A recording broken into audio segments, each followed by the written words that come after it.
Bonjour à tous, j'espère que vous allez bien. On se retrouve aujourd'hui pour une vidéo Q&A. J'ai fait une story Instagram il y a quelques semaines où je vous ai donné la liberté de me poser toutes les questions que vous voulez, des questions qui me concernent moi, mais aussi des questions qui vous concernent vous, ou des questions d'ordre général sur l'élégance ou je ne sais quoi. Et le but c'est que j'y réponde dans cette vidéo. Évidemment, j'ai reçu plus d'une centaine de questions, donc je ne vais pas pouvoir répondre à toutes les questions, mais j'en ai quand même sélectionné pas mal. La première question c'est comment tu fais pour être discipliné et atteindre tes objectifs? Et ça me semble être une bonne question parce que je pense que ça peut être inspirant pour vous. En fait, quand j'ai été adolescente, j'ai eu un déclic où je me suis dit mais si je ne réussis pas, si j'y vais pas à fond, je vais galérer toute ma vie. Donc en fait, si je veux atteindre la vie que je me suis imaginée, eh bien j'ai intérêt de bosser et pour ça il faut être tenace parce que je n'ai pas du tout de capacité, je n'ai pas de potentiel intellectuel ni quoi que ce soit, je n'ai aucune facilité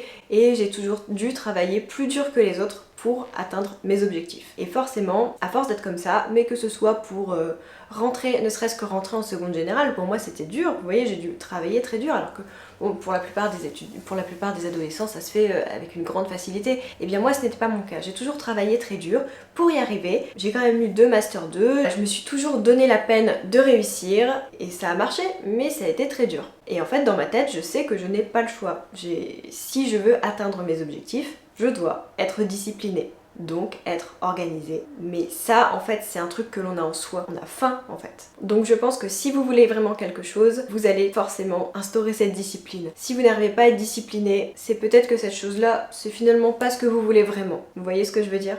Parfois peut-être que ce que vous voulez c'est autre chose et qu'il faut se remettre en question et oser se réorienter. Parce que ça m'est arrivé aussi de manquer de discipline pour certaines choses et je me suis rendu compte simplement que c'était pas ce que je voulais au fond de moi. À méditer. Deuxième question.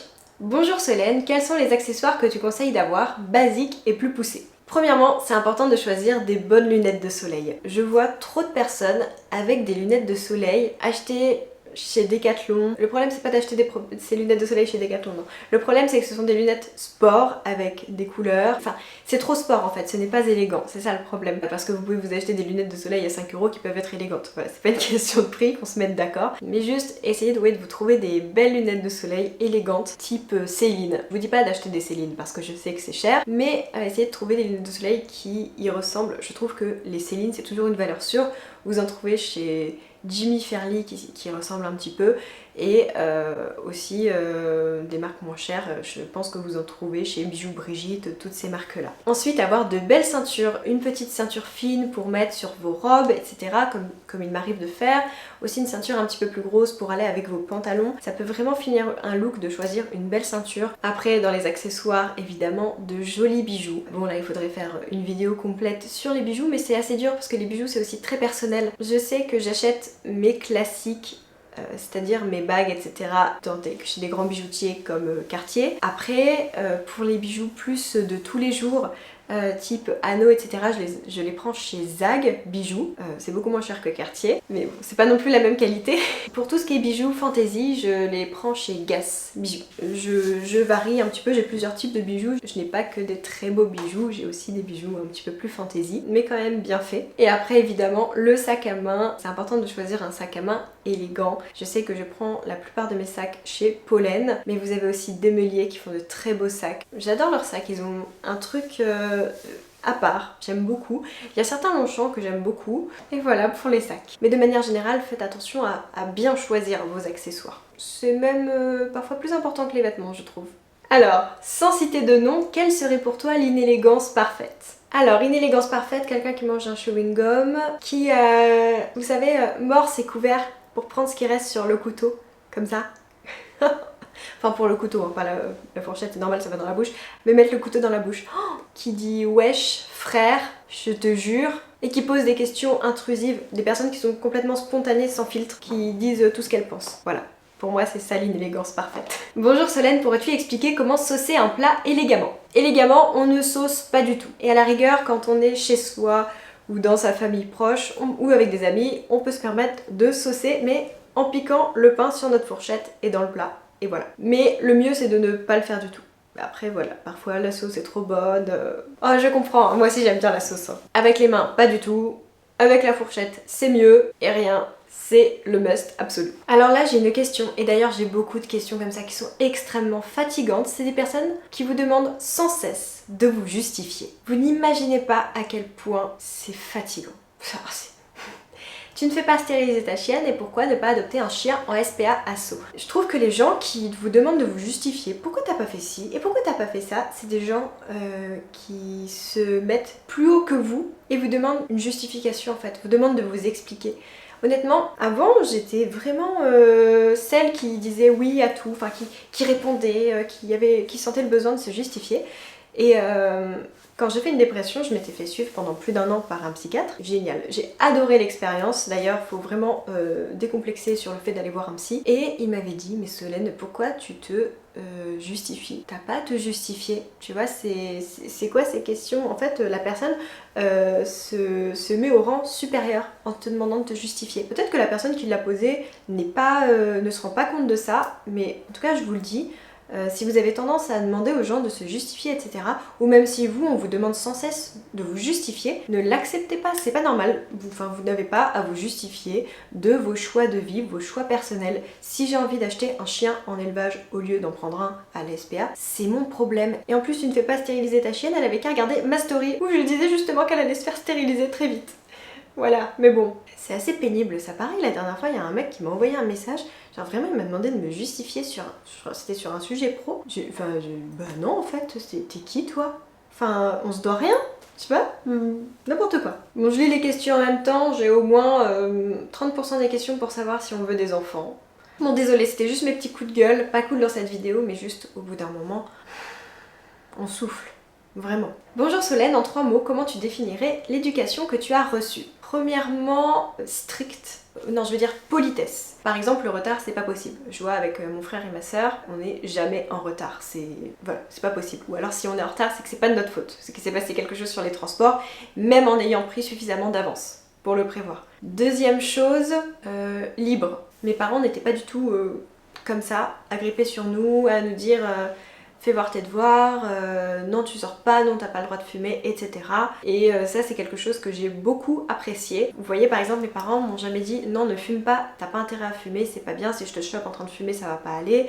T'as pas le droit de boire, t'as pas le droit de faire ci, t'as pas le droit de faire ça. Et en fait, résultat, je n'ai jamais fumé et je n'ai jamais bu plus qu'un verre, voire un demi-verre parce que j'aime pas l'alcool. Donc voilà, ça c'est bien. Après, je pense que ça dépend des comportements. Mais en tout cas, le fait de me responsabiliser, de ne pas être derrière moi toujours à me taper dans le dos, faut pas faire ci, faut pas faire ça, bah moi dans ma tête, je me sentais assez grande pour dire bah non, je vais pas fumer parce que si je fume, ça va détruire ma santé, ça va me coûter cher, j'ai pas d'argent de poche, comment je pourrais m'acheter mes clopes?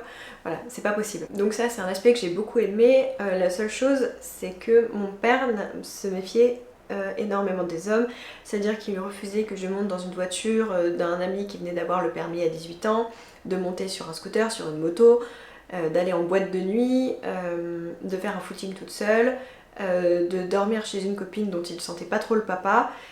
Voilà, ça j'ai pas eu le droit, bon, j'avoue ça me saoulait, mais en vrai je le comprends parce que oui j'ai eu des filles autour de moi qui ont eu des accidents de voiture parce qu'elles sont montées dans des voitures avec des mecs qui avaient 18 ans, qui sortaient de boîte, qui étaient bourrés, qui ont aujourd'hui des cicatrices partout sur le corps, des filles qui se sont fait abuser, etc. Et mon papa en fait cherchait à me protéger et à limiter le plus. Même si ça peut arriver n'importe où, je sais qu'il limitait quand même, il faisait très attention. Notamment aux hommes, et voilà, j'ai été avertie toute petite par rapport à ça, et aujourd'hui, toute ma vie, ce sont des règles, hein. Par exemple, je prends jamais le métro après 22h, je rentre toujours en taxi, parce que à partir de 22h, je trouve que le métro, ça commence à être un petit peu plus bizarre, parfois ça peut arriver même en pleine journée, mais voilà, j'ai plein de règles comme ça, et c'est vrai que j'essaye de me sécuriser le plus possible, même si, encore une fois, je le dis, ça peut arriver n'importe quand, je fais très attention. Ensuite, troisième mot qui définit mon éducation, créative. Voilà, j'ai 2 parents créatifs, ma mère tricote, peint, elle faisait un peu de couture aussi, mais plus ameublement. Elle écrit, évidemment, elle écrit des livres, ma mère, donc forcément, très créative. Et mon papa, lui, dessine très bien, il adore le cinéma, il adore la musique. Ma maman aussi aime la musique, donc en fait, ils m'ont transmis une éducation culturelle et très créative. Par exemple, quand j'étais petite, mes parents, pour m'occuper, eh bien, me faisaient faire des activités créatives, surtout ma maman. Ma maman nous faisait beaucoup d'ateliers de peinture, de couture, etc. Donc voilà. J'adore cette question. As-tu un retour d'expérience sur la vie avec un chirurgien? Je commence à en dater un. Alors, qu'est-ce que c'est de vivre avec un chirurgien? Au début, c'est très impressionnant, chirurgien. Enfin, surtout moi, j'en connaissais pas particulièrement. Mais je pense qu'il y a deux types de femmes par rapport à ça. Je pense qu'il y a celles qui veulent absolument trouver leur chirurgien parce que ça leur apporte un statut social, ça les fait devenir un petit peu quelqu'un. J'en connais plein des femmes comme ça. Attention, on parle de chirurgien, mais ça peut être aussi avocat, artiste, enfin tout, ce que vous voulez. Et puis il y en a d'autres qui sont tombées amoureuses d'un homme et ah bah il est chirurgien. Bon bah écoute, c'est comme ça, voilà. Ce qui est un petit peu plus mon cas. Parce que en réalité, je n'avais jamais fantasmé le chirurgien. Enfin, en fait, quand j'ai rencontré Fabien, j'avais 19 ans. Et mine de rien, j'étais encore jeune. Je pensais pas avoir une belle maison, un très bel appart à Paris. Enfin, la vie que j'ai aujourd'hui, c'était même pas dans mon imaginaire, quoi. Je pensais pas du tout à ça à l'époque. Moi, je pensais avoir des bonnes notes pour rentrer à la fac. Non, je suis vraiment tombée amoureuse de Fabien. D'ailleurs, je suis tombée amoureuse de lui. J'ai découvert après qu'il était chirurgien. Très drôle. Qu'est-ce que ça fait donc de vivre avec un chirurgien? Je pense que en ayant du coup cette vision-là, c'est différent. Ça fait que quand il est à l'hôpital, parce que je l'ai connu quand il était à l'hôpital, je ne le voyais pas beaucoup, hein. Il partait travailler à 6 h et puis il rentrait à 21 h après le staff. Sans compter quand il était de garde 2-3 fois par semaine et que je dormais à l'hôpital pour être un petit peu avec lui quand même parce qu'on se voyait pas beaucoup. Franchement, c'est pas très romantique, hein. Puis ils ont quand même des journées pas cool, hein. C'est extrêmement stressant. Donc quand ils rentrent à la maison, ils sont stressés, ils sont pas bien, ils sont fatigués. Faut pas trop romantiser le chirurgien, franchement. Je pense qu'il faut vraiment être amoureuse parce que c'est loin d'être drôle tous les jours. Voilà, je veux dire, il y a des gens qui ont des métiers un petit peu plus cool, où ils sont beaucoup plus fun, où le soir ils ont envie de rire à la maison, etc. Bah, c'est pas forcément le cas. Donc voilà, c'est un métier, c'est des personnes qui sont tellement confrontées à des choses dures toute la journée, même si Fabien aujourd'hui opère des genoux. Même quand il opère des genoux, il y a des risques d'infection, il y a des patients qui vont pas bien. Et tout est très sérieux, quoi, et c'est pas des gens qui sont très apaisés, très tout ça, non, pas vraiment. Donc, enfin, je dis ça, après je parle des gens que je connais, mais des chirurgiens, j'en connais quand même 30, 40, j'en connais quand même beaucoup parce que aujourd'hui c'est mes amis, etc. Enfin, ses collègues sont devenus mes amis. Je veux dire que si vous voulez un mec ultra fun, ultra détendu, etc., c'est pas forcément un chirurgien qu'il vous faut. Après, si vous tombez amoureuse d'un chirurgien, mais c'est ça le mot que je trouve bizarre, c'est je date un chirurgien. Bah non, tu dates un mec, il est chirurgien, mais c'est un aspect de sa vie, mais ça ne le définit pas, tu vois. Mais en tout cas, voilà, c'est un métier qui est difficile et je conseille, oui, d'être plutôt amoureuse de la personne si elle est chirurgienne, que ce soit un homme ou une femme, parce que c'est pas évident tous les jours. Et c'est normal, c'est des métiers qui sont durs. Si tu le fais pour la première raison que j'ai évoquée tout à l'heure, pour le statut social, tu risques d'être déçu parce que au final le statut social quand tu l'as, après je sais pas, peut-être que moi je m'en fiche, mais pour moi ça ne change rien que mon mari soit chirurgien ou je ne sais quel autre métier, tu vois. Moi ce qui compte c'est ce que moi je suis, ce que je représente, mon travail, etc. Pas ce que mon mec est. Mais voilà, à réfléchir. Je n'ai jamais été en couple et je n'ose pas, peur du rejet, comment dépasser ça?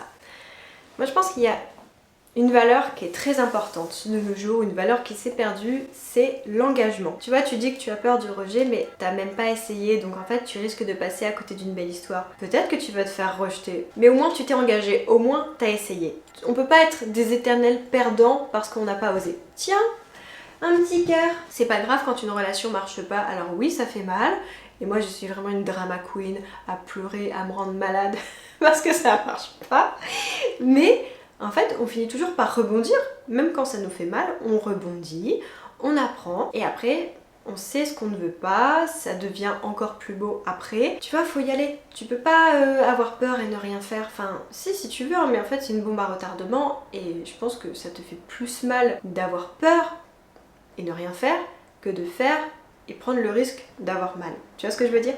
Tiens, ça c'est ce que je disais tout à l'heure. Penses-tu qu'il est important de subir une thérapie pour affronter ses blocages et traumatismes? Oui, alors, oui. Complètement, je sais que ça m'a sauvée. On est beaucoup à avoir des traumas. Moi j'avais même un PTSD, donc syndrome stress post-traumatique, voilà, j'avais des très grosses crises d'angoisse dès qu'il arrivait quelque chose dans ma vie qui ressemblait à des traumas que j'ai vécu plus jeune. Donc c'est assez invivable, hein, en fait, hein, ces traumatismes, etc. Et on est quand même beaucoup en avoir parce que maintenant que j'ai traité ça, en fait, je me rends compte au comportement des gens que, en fait, c'est ça qu'ils ont eux aussi et qu'il suffit d'aller voir un psy, d'en parler et qu'en fait, après ça va mieux parce qu'il te donne les outils et tout. Le seul problème, c'est qu'il y a plein de gens qui vont chez le psy qui me disent oui mais ça m'a servi à rien. Et en fait quand je leur demande pourquoi, ils me disent bah le jour où je vais à mes séances en fait j'ose pas parler de mes problèmes etc. Et c'est ça le problème. Le problème c'est qu'en fait quand tu vas chez un psy, tu dois préparer tes séances, tu le fais pour toi. Tu dois pas attendre que le psy fasse ta thérapie. C'est à toi de faire ta thérapie et lui te donne les outils. Donc en fait ce que je faisais à chaque fois que j'allais en thérapie, je préparais ma séance. Et quand je sentais que j'allais pas bien, etc., je notais tout sur une fiche, sur une note iPhone. Et je dis bah là j'ai fait ça et je me suis sentie comme ça. Je sais pas pourquoi. Je me sens froissée dès que la personne me fait ça. J'ai fait ça, ça m'a énervée. Voilà, tu notes tous ces comportements qui t'énervent, qui te font du mal. Et ensuite, tu racontes tout à ton psy. Et c'est lui qui va en fait relier tes problèmes et qui va te donner une conclusion et te donner des outils pour aller mieux. Et je t'assure que quand tu fais ça, ta thérapie va tellement plus vite. Évidemment tu mets du temps à aller mieux, tu mets du temps à adopter tous ces outils, à savoir les gérer, à savoir te dépatouiller tout seul, mais je t'assure que déjà si tu fais tout ça, tu vas aller beaucoup mieux. Et même mon psy m'avait dit c'est très important, enfin tout le monde, je vous dis ça parce que je pense que c'est d'utilité publique, tout le monde devrait avant d'avoir des enfants faire une thérapie parce que en fait, tous vos traumatismes que vous avez, vous allez forcément les transmettre à vos enfants s'ils ne sont pas soignés. Donc, si vous avez des projets d'avoir des enfants, ou même si vous avez des enfants, s'il vous plaît, pensez à faire une thérapie. Voilà, vous vivrez 100 fois mieux. Enfin, ma vie a changé. Sincèrement, j'ai fait une thérapie, c'était quand? C'était il y a 2 ans maintenant. Ouais, c'était il y a 2 ans. Ma vie n'est plus la même. Hein. Je revis. Avant, j'étais mal sans cesse. Tout me blessait, j'étais pas bien, je faisais crise d'angoisse sur crise d'angoisse, c'était compliqué. Et là, je suis quand même plus sereine. Donc, n'ayez pas peur de faire une thérapie. Et surtout, si vous en faites, préparez vos séances, vous allez voir, ça va changer. Mais ça va tout changer. Après, voilà, ça m'est arrivé aussi de tomber sur un psy qui était pas top. Bon bah voilà, le psy est pas top, je l'ai vu une fois, je l'ai payé, je suis allée en voir un autre et ça allait beaucoup mieux. Que fais-tu pour être un maximum productive? Alors ça c'est mon gros problème, c'est que je sais que je suis quelqu'un qui travaille vite. Mais je travaille vite, je le fais bien, hein, mais je travaille vite. Quand j'étais au travail, etc., on me dit quoi, t'as déjà fini? Oui. Je sais pas, je suis comme ça parce qu'en fait dès que j'ai une tâche à faire, dans mon cerveau je dois faire cette tâche. Et je me concentre dans cette tâche et je ne fais que ça. Et voilà, et j'y vais, et au final, bon bah j'ai fini. Et donc comme je sais que je travaille vite, je surcharge mes journées. Et c'est pour ça que je suis maxi productive, mais ce n'est pas bien parce que là je suis en fait juste à bout. Je me suis arrêtée 2 jours cette semaine où j'ai vraiment rien fait. Je me suis retrouvée à dormir pendant 1 jour et demi. C'est trop de pression. Donc ne cherchez pas à être maxi productif, s'il vous plaît. Travailler vite, c'est bien, mais faut pas être tenté non plus de se surcharger. Donc voilà, j'essaye de ne pas trop me surcharger. Mais c'est ça le secret, c'est juste que je suis maxi productive et très organisée. Hein. Tout est noté, tout ce que je dois faire, etc. en temps et en heure. À fond. Alors, un avis sur la fourrure, j'ai vu que tu suivais des femmes qui sont pour. Alors le problème c'est la deuxième partie de la question. C'est pas parce que je suis des gens, c'est pas parce que je suis amie avec des gens que je suis du même opinion. Ou de la même opinion. C'est un ou une opinion? Je sais jamais. Faut pas tout mélanger. Je sais qu'un jour on m'avait incendié parce que j'avais répondu aux commentaires d'une fille sur Instagram qui chasse, que j'aime beaucoup, elle est toujours très gentille avec moi, on sympathise sur plein de choses. Et on m'avait dit ouais tu parles avec elle, tu défends la chasse, alors que pas du tout, je ne suis pas chasseuse, je sais que je ne pourrais pas chasser. C'est pas parce qu'elle a une passion que moi j'ai la même, vous voyez ce que je veux dire? C'est pas la même chose. Puis encore une fois je trouve que c'est un peu malsain de dire ouais mais toi tu traînes avec cette personne, elle fait ça, mais non mais c'est pas parce qu'une personne fait ça que toi tu fais pareil, tu vois, enfin les gens sont des individus propres. Il faut pas penser en termes de groupe, voilà. Après c'est sûr que si quelqu'un fait quelque chose de grave, par exemple je peux pas être amie avec quelqu'un qui a subi du harcèlement sexuel envers une femme, ou pire, ça non. Mais si une personne aime la fourrure, bah non, tu vois, c'est comme si tu étais végétarienne et que tu n'allais pas être amie avec des gens qui mangent de la viande. Voilà, faut pas pousser les choses à l'extrême, chacun est ce qu'il est, tu vois, faut prendre les gens pour ce qu'ils sont. Bon, je crois que j'ai abordé beaucoup de questions aujourd'hui. Je vais vous laisser parce que sinon ça va faire une vidéo beaucoup trop longue. Dites-moi si ce genre de vidéo vous plaît. J'ai déjà fait plusieurs fois des vidéos Q&A, surtout version Dr Love. Je sais pas si ça vous plaît aussi, des Q&A de manière générale. Si ça vous plaît, dites-moi, j'en ferai d'autres, évidemment. Vous avez vu, j'essaye d'être encore plus régulière maintenant sur YouTube en faisant une vidéo par semaine. Je le faisais déjà avant, mais c'est vrai qu'avec TikTok, Instagram et tout, j'avais beaucoup de travail. Mais depuis que j'ai recruté Naomi, c'est vrai qu'elle m'aide énormément à faire mon contenu.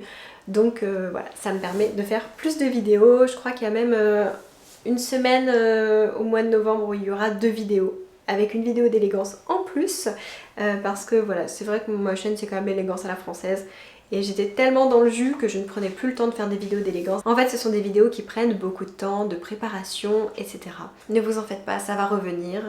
On est en force maintenant, on est 2. Donc je vous embrasse, merci beaucoup d'avoir regardé cette vidéo. N'hésitez pas à dire ce que vous en avez pensé dans les commentaires, les choses avec lesquelles vous êtes d'accord, pas d'accord, des petits éléments que vous aimeriez ajouter. Et puis encore une fois, essayons de rester bienveillants. Voilà, les questions trop intrusives, autoritaire, où on demande aux gens de se justifier sur des choses, où on va mettre les gens dans la même case que les autres qui ont des valeurs qui ne nous plaisent pas, etc. J'ai envie que ma chaîne ce soit un lieu avec des réflexions nuancées, où on essaye un petit peu de se mettre à la place des autres, on essaye de comprendre les différents points de vue et ne pas juger les autres et ne pas s'attaquer aux autres. Alors soyons des bonnes personnes, intelligentes, et ça ne fera que rendre cette chaîne agréable. Allez, je vous embrasse et je vous dis à la semaine prochaine, et en attendant, on se retrouve tous les jours sur Instagram et sur TikTok, vous trouverez le lien dans ma description. Bisous!